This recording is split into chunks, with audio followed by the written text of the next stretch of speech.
ਚੰਡੀਗੜ੍ਹ ਦਾ ਕਿਸਾਨ ਭਵਨ ਕਿਸੇ ਨਾ ਕਿਸੇ ਐਗਜੀਬਿਸ਼ਨ ਨੂੰ ਲੈ ਕੇ ਹਮੇਸ਼ਾ ਸੁਰਖੀਆਂ ਬਟੋਰਦਾ ਰਹਿੰਦਾ ਹੈ ਤੇ ਇਸ ਵੇਲੇ ਅਸੀਂ ਕਿਸਾਨ ਭਵਨ ਦੇ ਮੌਜੂਦ ਹਾਂ।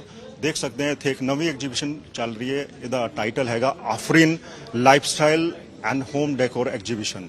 ਤੁਸੀਂ ਦੇਖ ਸਕਦੇ ਹੋ ਜਿੱਥੇ ਤੱਕ ਵੀ ਸਾਡੀ ਨਜ਼ਰ ਜਾਂਦੀ ਹੈ ਅਸੀਂ ਆਰਟੀਫੀਸ਼ੀਅਲ ਜੁਐਲਰੀ ਜਾਂ ਫਿਰ ਗਾਰਮੈਂਟਸ ਰੈਡੀਮੇਡ ਗਾਰਮੈਂਟਸ ਜਾਂ ਫਿਰ ਤੁਸੀਂ ਹੋਰ ਹੋਮ ਡੈਕਰ ਦਾ ਜਿਹੜਾ ਸਮਾਨ ਹੈਗਾ ਲੇਡੀਜ਼ ਦੇ ਸੂਟ ਜਾਂ ਫਿਰ ਤੁਸੀਂ ਦੇਖੋ ਜਿੱਥੇ ਤੱਕ ਵੀ ਸਾਡੀ ਨਜ਼ਰ ਜਾਂਦੀ ਹੈ ਡਿਫਰੈਂਟ ਜਿਹੜੀ ਐਗਜੀਬਿਸ਼ਨਸ ਨੇ ਲੱਗੀਆਂ ਹੋਏ ਨੇ। ਆਰਗੇਨਾਈਜ਼ਰ ਜਿਹੜੇ ਹੈਗੇ ਇਸ ਐਗਜੀਬਿਸ਼ਨ ਦੇ ਸਾਡੇ ਨਾਲ ਨੇ। ਸਰ ਦੱਸੋ ਇਹ ਜਿਹੜਾ ਤੁਸੀਂ ਐਗਜੀਬਿਸ਼ਨ ਲਾਈ ਹੋਈ ਹੈ ਕਿੱਥੇ ਕਿੱਥੇ ਤੇ ਲੋਕ ਆਏ ਨੇ ਤੇ ਕੀ ਇਹਦੀ ਖਾਸੀਅਤ ਹੈ? Good morning, everybody. We are organizing this exhibition in the name of Afreen in Kisan Bhavan, Chandigarh. It is for 3 days, 12, 13 and 14. Today is the second day. We are having a very good fall on the very first day. We are having the customer happy with us. The exhibitors came from Jaipur, Agra, Delhi, Ludhiana, and they have very good variety they had brought this time. ਇਹ ਦੇਖਿਆ ਤੁਸੀਂ organiser ਦੱਸ ਰਹੇ ਨੇ ਕਿ ਇੱਥੇ exhibition ਜਿਹੜੇ ਲੋਕਾਂ ਨੇ ਲਾਏ ਨੇ ਉਹ ਕਈ ਥਾਵਾਂ ਤੇ ਆਏ ਨੇ, ਵੱਡੇ ਵੱਡੇ ਸ਼ਹਿਰਾਂ ਤੇ ਆਏ ਨੇ, ਜੈਪੁਰ, ਦਿੱਲੀ ਤੁਸੀਂ ਕਹਿ ਲਓ। ਤੁਸੀਂ ਜਸਟ ਦੇਖੋ ਕਿ ਇੱਥੇ ਫੁੱਟਫਾਲ ਵੀ ਕਾਫੀ ਜ਼ਿਆਦਾ ਹੈ ਤੇ ਤੁਸੀਂ ਇਸ ਐਗਜੀਬਿਸ਼ਨ ਦੀ ਇੱਕ ਜਿਹੜੀ ਵੱਡੀ ਖਾਸੀਅਤ ਹੈ ਉਹ ਹੈਗੀ ਆ ਦ ਲੱਕੀ ਬ੍ਰਸ਼। ਲੱਕੀ ਬ੍ਰਸ਼ ਤੁਸੀਂ ਦੇਖੋ, ਲੱਕੀ ਬ੍ਰਸ਼ ਦੇ ਵਿੱਚ ਪੇਂਟਿੰਗਸ ਹੈਗੀਆਂ ਤੇ ਨਾਲ ਤੁਹਾਨੂੰ ਹੋਰ ਡੈਕੋਰੇਸ਼ਨ ਦਾ ਸਮਾਨ ਮਿਲੇਗਾ। ਤੇ ਇਸ ਡੈਕੋਰੇਸ਼ਨ ਇਹ ਜਿਹੜੀ ਐਗਜੀਬਿਸ਼ਨ ਇਸ ਦੀ ਖਾਸੀਅਤ ਹੈਗੀ ਨੂੰਹ ਤੇ ਸੱਸ ਦੀ ਜੋੜੀ। ਤੇ ਇਹਨਾਂ ਦੀ ਖਾਸੀਅਤ ਇਹ ਹੈਗੀ ਹੈ ਕਿ ਅਸੀਂ ਜਿਵੇਂ ਕਿ ਇੰਡੀਅਨ ਸੀਰੀਅਲ ਅਸੀਂ ਦੇਖੇ ਉਹਨਾਂ ਦੇ ਵਿੱਚ ਵੱਡੀ ਵੱਡੀ ਸਟੋਰੀਜ਼ ਹੁੰਦੀਆਂ ਡਰਾਮੈਟਿਕ ਤੇ ਲੇਕਿਨ ਇਹ ਜਿਹੜੀ ਇਹਨਾਂ ਦੀ ਫੀਲਿੰਗਸ ਹੈ ਜਾਂ ਫਿਰ ਇਹਨਾਂ ਦਾ ਆਰਟ ਹੈ ਇਹ ਕੈਨਵਸ ਦੇ ਵਿੱਚ ਅਸੀਂ ਉਤਰਦਾ ਦੇਖ ਸਕਦੇ ਨੇ। ਤੇ ਇਹਨਾਂ ਸਭ ਤੋਂ ਪਹਿਲਾਂ ਇਹਨਾਂ ਨਾਲ ਗੱਲ ਕਰਾਂਗੇ। ਤੁਸੀਂ ਆਪਣਾ ਨਾਮ ਦੱਸੋ ਜੀ। ਇਹ ਦੱਸੋ ਕਿ ਇਹ ਪੇਂਟਿੰਗ ਕਰਨੇ ਦਾ ਜਦੋਂ ਤੁਹਾਨੂੰ ਸ਼ੌਕ ਹੈ ਉਹ ਤੁਸੀਂ ਕਦੋਂ ਸ਼ੁਰੂ ਕੀਤਾ ਤੇ ਤੁਹਾਨੂੰ ਕਿਹੜਾ ਜਿਹਾ ਰਿਸਪੌਂਸ ਮਿਲ ਰਿਹਾ? ਹਾਂਜੀ, ਸਤਿ ਸ਼੍ਰੀ ਅਕਾਲ ਸਭ ਨੂੰ।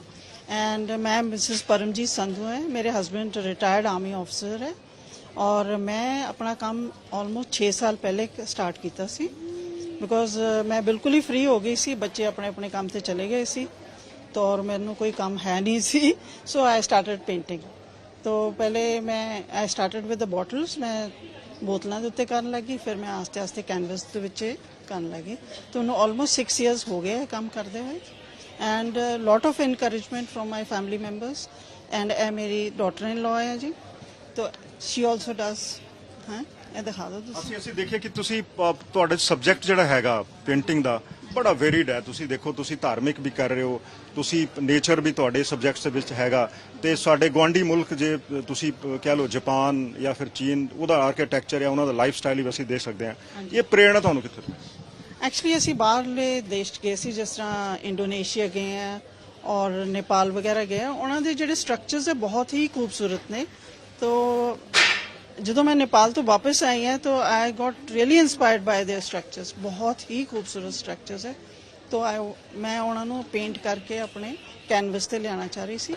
सो I have done these and I think they have become very successful also and I have painted lot of Chinese girls also like if you can see over here.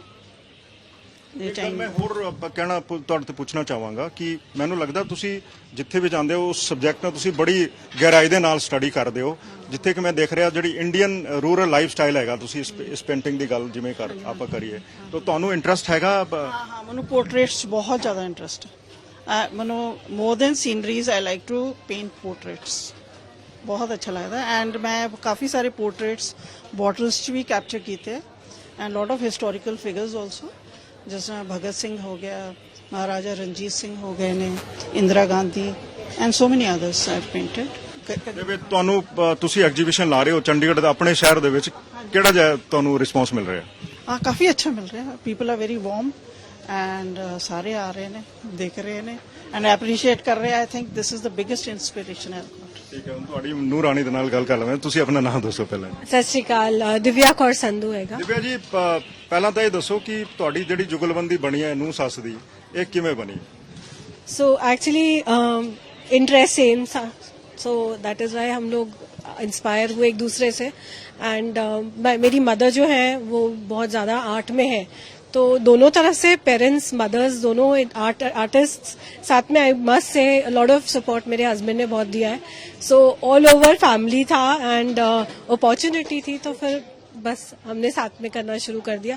In fact mummy और मैं साथ में बैठ के paint करते हैं एक दूसरे को देख के, वो कि ये करना है, चेंजेस करने हैं, काफी कुछ हम गाइडेंस एक दूसरे से लेके हम काफी इंस्पायर होके करते.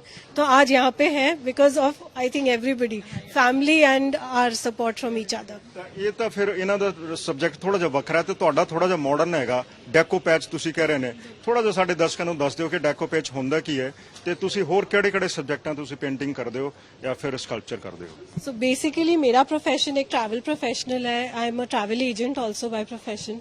सो मैं भी काफी घूमी हुई हूँ और आर्मी की वजह से तो वैसे ही हम ऑल ओवर इंडिया भी घूमे, इंटरनेशनल भी घूमी हूँ. तो कहीं कहीं जहाँ जहाँ कुछ देखा वहां से इंस्पिरेशन लेते हुए, एंड वो इंस्पिरेशन फिर मम्मा के साथ भी हुई कि हम साथ में घूमे भी हैं, तो कहीं ना कहीं ये करिए श्योर. हाँ जी, तो ये डेकोपाज बेसिकली अब तो काफी कॉमन हो गया है, बट ये आर्ट ऐसा है कि इट्स वेरी डेलिकेट. बहुत ज्यादा एक पेपर नैपकिन से एक प्लाई शीट्स होती है, उससे लेके हमें इस पे पेस्ट करना होता है. सो जरा भी आपका अप डाउन हुआ तो थोड़ा क्रीज आ जाए कुछ, वो आपको ध्यान रखना पड़ता है. So this is an art which is requiring patience, but I think ये अपने आप में एक मेडिटेशन भी है, क्योंकि आप बहुत डेलिकेटली करते हैं, आराम से बैठ के शांति में करते हैं. तो वो हमारे लिए आर्ट एक मेडिटेशन भी है बेसिकली. ਇਹ ਤੁਸੀਂ ਬੁੱਧਾ ਦੇ ਸਟੈਚੂ ਛੋਟੇ-ਛੋਟੇ ਬਣਾਏ ਨੇ, ਉਹਨਾਂ ਦਾ ਵੀ ਥੋੜਾ ਜਿਹਾ ਜਾਣਕਾਰੀ ਦੇ ਦਿਓ. ये क्ले है जो फोम क्ले हम यूज करते हैं, बट मैंने कहीं देखा था कि ऐसे छोटे बुद्धा जो है वो कैसे क्ले से बनते हैं. ये मैंने पॉटरी भी की हुई है, तो ऑल ओवर पॉटरी का भी इंस्पिरेशन करते हुए ये मैं यहाँ पे लेके आई हूँ. इनके मोल्ड्स हम बनाते हैं और इसी के ऊपर हम फिर ये क्ले के साथ बनाते हैं. तो मैंने सोचा जब मेडिटेटिंग बुद्धा है तो लैंप के बगैर बुद्धा का मजा नहीं है, तो मैंने वो एक इंस्पिरेशन लिया, छोटा लैंप लेके उस पे लगा. अपने आइडियाज है जो हमने यहाँ पे लाके रखे हैं, बस दैट्स इट. ਤੁਸੀਂ ਭਾਰਤੀ ਸੀਰੀਅਲ ਦੇ ਵਿੱਚ ਨੂੰਹ ਸੱਸ ਦੀ ਜੋੜੀ ਨੂੰ ਕਿਵੇਂ ਡਰਾਮੈਟਿਕ ਅਵਤਾਰ ਦੇ ਵਿੱਚ ਦੇਖਿਆ ਹੋਣਾ, ਲੇਕਿਨ ਇਹ ਜਿਹੜੀ ਨੂੰਹ ਸੱਸ ਦੀ ਜੋੜੀ ਹੈ ਇੱਥੇ, ਇਹ ਆਪਣੀ ਇਮੋਸ਼ਨਸ ਨੂੰ ਕੈਨਵਾਸ ਤੇ ਉਤਾਰ ਕੇ ਤੁਹਾਨੂੰ ਇੱਕ ਨਵਾਂ ਸੁਨੇਹਾ ਦੇ ਰਹੇ ਨੇ ਕਿ ਨੂੰਹ ਸੱਸ ਇੱਕ ਬੇਟੀ ਤੇ ਇੱਕ ਮਾਂ ਦਾ ਰਿਸ਼ਤਾ ਵੀ ਹੋ ਸਕਦਾ ਹੈ.